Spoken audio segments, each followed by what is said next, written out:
ब्रह्म मुहूर्त के विषय में लोगों को जानकारी नहीं है कि ये क्यों महत्वपूर्ण है। लोग आलस्य कर जाते हैं ब्रह्म मुहूर्त में उठने से, पूजा पाठ करने से। मैं आपको बता दूं, ब्रह्म मुहूर्त में ही जितने साधक होते हैं, जो साधना करते हैं, उनको दर्शन होते हैं। हमारे यहाँ बाबा मोहन राम के एक भगत थे, अभी भी हैं, और उन्होंने जब झूला की तपस्या की तो उनको ब्रह्म मुहूर्त लगभग 4:07 पर बाबा मोहन राम के दर्शन हुए थे, जो कि नीले घोड़े पे बहुत ही विकट रूप उनका था। बहुत बड़े रूप में बाबा मोहन राम ने उनको दर्शन दिए थे और उनकी उम्र लगभग अभी 23 साल है। ब्रह्म मुहूर्त में ही आपको दर्शन होते हैं आपके इष्ट देव के। और मैं आपको बता दूं, ब्रह्म मुहूर्त में जो सपना आपको दिखाई देता है, वो सत्य होता है। आपको किसी देवी या देवता के दर्शन हो रहे हैं, आपको कोई देवी देवता कुछ प्रदान कर रहे हैं, आपको सवारी प्राप्त हो रही है, तो वो सत्य होता है। वो निकट भविष्य में आने वाला समय होता है जो कि सत्य होने वाला है। तो इसको कभी भी आपको ऐसा नहीं लेना कि ये आपका एक स्वप्न है। ये स्वप्न मात्र नहीं है, ये आपकी जो भविष्य में घटना घटने वाली है वो आपको दिखाई देती है। हमारे बड़े बुजुर्ग भी कहते हैं कि सुबह का जो सपना होता है वो सत्य होता है। वो जो सुबह का जो शब्द यानी अर्थ वो लेके चलते हैं, वो ब्रह्म मुहूर्त का लेके चलते हैं। ब्रह्म मुहूर्त में देव शक्तियाँ धरती पर आगमन करती हैं। जितने भी मंदिर होते हैं उन सभी मंदिरों के पट खुल जाते हैं ब्रह्म मुहूर्त में, और वहाँ पर देवीय शक्ति विराजमान होती है और पूजा पाठ शुरू होती है। और वहाँ पर की गई पूजा का फल आपको बहुत जल्दी प्राप्त होता है। वहाँ पर देवी शक्ति बहुत जल्दी जागृत होती है। हवन या मंत्र जाप अगर ब्रह्म मुहूर्त में किया जाए तो उसका फल अनंत मिलता है आपको, क्योंकि शक्तियाँ ब्रह्मांड ऊर्जा, जो ब्रह्मांड से ऊर्जा बरसती है धरती पर, वो आपके ब्रह्म मुहूर्त में ही बरसनी शुरू होती है। और उसी ऊर्जा को प्राप्त करने के लिए जितने साधक, जितने भगत होते हैं, वो ब्रह्म मुहूर्त में पूजा करते हैं।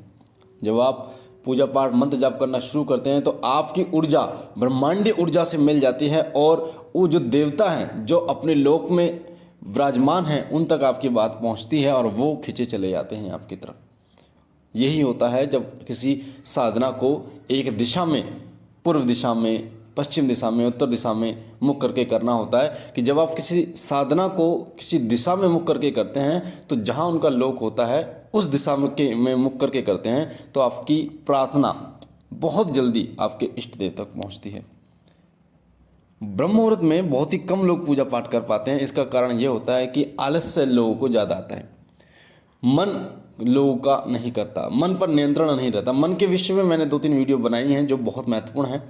मन कैसे आपको भटकाता है, कैसे मन को आप एकाग्र कर सकते हैं, और आपके मन, जो आपके मन में जब आप पूजा पाठ करते हैं तो आपके अंदर अश्लील विचार जो आते हैं, गंदे विचार जो आते हैं, वासनापूर्ण विचार जो आते हैं, वो जो मन लेके आता है उससे आपको पाप लगता है नहीं लगता, ये वीडियो भी मैंने आपको बता रखी है। साथ ही उस बता रखा है कि मन को कैसे आप नियंत्रण कर सकते हैं। अगर वो वीडियो आपने नहीं देखी तो चैनल पर वो वीडियो आपको मिलेगी, आप उस वीडियो को सुनिए और आपको बहुत अच्छी जानकारी प्राप्त होगी कि मन को कैसे नियंत्रण कर सकते हैं। जो लोग ये कहते हैं कि मेरा मन नहीं करता, पूजा करने को मन नहीं करता, या 10 मिनट बैठता हूँ दर्द होने लगते हैं, पैर मन नहीं करता, तो उन लोगों के लिए वो स्पेशल वो वीडियो है।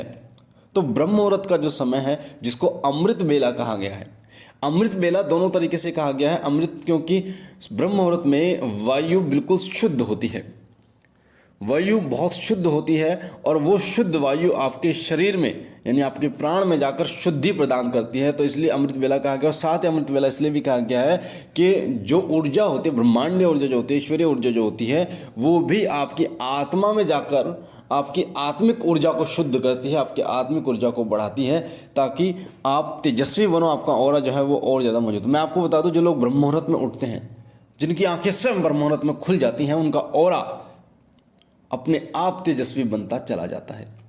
उनका ऑरा अपने आप तेजस्वी बनता चला जाता है। आप ध्यान देना, जो लोग ब्रह्म मुहूर्त में उठते हैं, जिनकी आंखें ब्रह्म मुहूर्त में खुलती हैं, उनके शरीर में बहुत ही कम प्रेत बाधाएं प्रवेश करती हैं। प्रेत बाधाएं किनके शरीर में प्रवेश करते हैं? जिनका ऑरा बिल्कुल जीरो होता है। ऑरा जब आपका स्ट्रांग होता है, ऑरा का मतलब होता है जैसे मान लीजिए आग जल रही है, तो वो आग जो है वो आपका ऑरा है, कोई भी चीज़ जाएगी तो जल जाएगी उधर, या उस आग में प्रवेश नहीं कर पाएगी। आग आपके शरीर में एक ऐसा दरवाज़ा है जिस दरवाजे पर आग लगी हुई है, और उसमें जब कोई घुसने की कोशिश करेगा तो वो आग उसे भस्म कर देगी। तो वही होता है आपका ऑरा। जब आप अपने ऑरे को मंत्र जाप के द्वारा बढ़ा लेते हैं, ब्रह्मचार्य करके आप उस ऑरे को बढ़ा लेते हैं, ब्रह्म मुहूर्त में पूजा करके उठकर उस ऑरे को बढ़ा लेते हैं, तो कोई भी नकारात्मक शक्ति जब आपके शरीर में प्रवेश करने की कोशिश करती है तो वही ऑरा उसको एक गर्माहट लगती है, हीट लगती है उसको, और वो आने नहीं देता उसको। जिसका जितना ऑरा मजबूत होता है उतना ही वो प्रेत बाधाओं से सुरक्षित रहता है।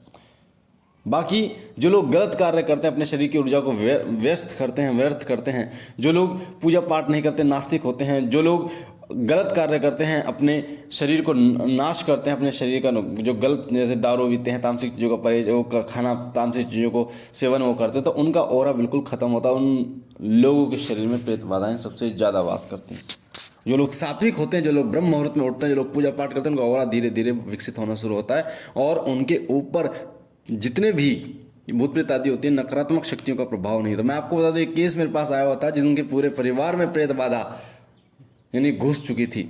उनको उनके ऊपर तंत्र किया गया था, और जो तंत्र किया गया था, जो प्रेत आत्मा उनके शरीर में वास करती थी, वो उनके शरीर में आकर बोलती थी सवारी के रूप में। पर एक व्यक्ति ऐसा था उनके घर में, जो उनका बेटा था, वो पूजा पाठ करता था, उसके शरीर में अभी तक यानी 5-6 साल से वो इस परेशानी से जूझ रहे थे।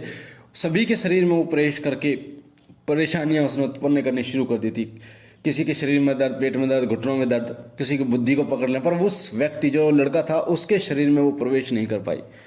तो जब मैंने ध्यान के माध्यम से देखा, पूछा ली, तो पता चला कि उसके शरीर में जो शिव शक्ति का वास है, उसके शरीर में देव शक्ति का वास, उसका जो ऑरा है वो धीरे धीरे मजबूत बनता जा रहा है, और उस ऑरे के कारण वो प्रेत आत्मा उसको टच भी नहीं कर पाई। तो ये होता है ऑरे को स्ट्रांग बनाना, मजबूत बनाना, जिस कारण से नकारात्मक शक्तियों का प्रभाव आपके ऊपर नहीं होता।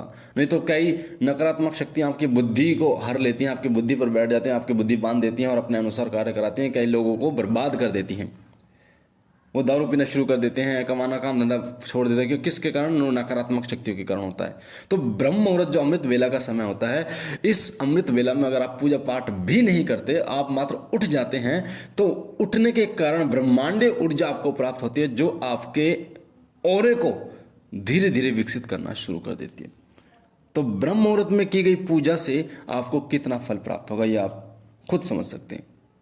तो जो लोग ब्रह्म मुहूर्त में पूजा करते हैं, उनका ऑरा इतना मजबूत हो जाता है कि मैं आपको बता नहीं सकता। उसमें कोई भी नकारात्मक शक्तियाँ कभी वास नहीं कर सकती, प्रवेश नहीं करती। और साथ ही वो धीरे धीरे वो ऑरा धीरे धीरे जैसे वो विकसित होता है, वैसे वैसे वो ब्रह्मांड ऊर्जा से कनेक्ट होता चला जाता है, और ईश्वरीय तत्व से वो कनेक्ट होता चला जाता है। फिर ईश्वरीय दर्शन आपको प्राप्त होते हैं।